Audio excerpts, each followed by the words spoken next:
तो दोस्तों आप लोग वीडियो में देख रहे हैं उल्लू की नई web series Chola house part 2। अब रेनू भाभी नाइटी पहनकर अपने देवर के पास आती हैं ताकि इसके देवर की निगाहें इन पर टिकी रहें, लेकिन इसके देवर को ये सब कुछ अच्छा नहीं लगता और ये अपनी भाभी के नग्न शरीर पर दुपट्टा डाल देता है, क्योंकि दरअसल भाभी को ये पता नहीं है कि ये उनका मुंबई से नहीं ये गाँव है। अगर गाँव के लोगों ने उनको इस हालत में देख लिया तो उनके साथ साथ रोहित के परिवार की भी बदनामी होगी। अब रोहित अपनी भाभी को बोलता है कि भाभी जी, हालांकि आप नाइटी में काफी हॉट लगती हैं और नाइटी में देखने के बाद अब हमसे कंट्रोल नहीं होता, अब देखो ना फिर भी हम कुछ नहीं कर सकते। तो इस पर रेनू भाई बोलती हैं, अगर ऐसा है तो ये कोमल कौन है?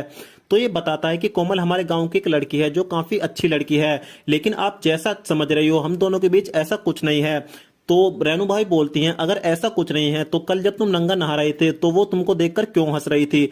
बेटा, हम औरत एक नजर में पहचान लेते हैं कि ये लड़का किस रास्ते पर चल रहा है। और इतना कहते ही रेनू भाभी यहाँ से चली जाती हैं। अब कोमल रेनू भाभी के पास आती है और रेनू भाभी को बोलती है कि रेनू भाभी, हमको भी कोई ऐसा नुस्खा बताओ जो हम भी तुम्हारी तरह खूबसूरत दिखने लगे। तो इस पर रेनू भाभी बोलती है कि तुम्हें सुंदर दिखने की क्या जरूरत है, क्योंकि तुम तो ऑलरेडी काफी खूबसूरत हो और हमारे देवर की गर्लफ्रेंड खूबसूरत ना हो ऐसा हो ही नहीं सकता। अब कोमल थोड़ा शर्माकर बोलती है कि भाभी जी, आप ये क्या बोल रही हैं, हम दोनों के बीच ऐसा कुछ नहीं है।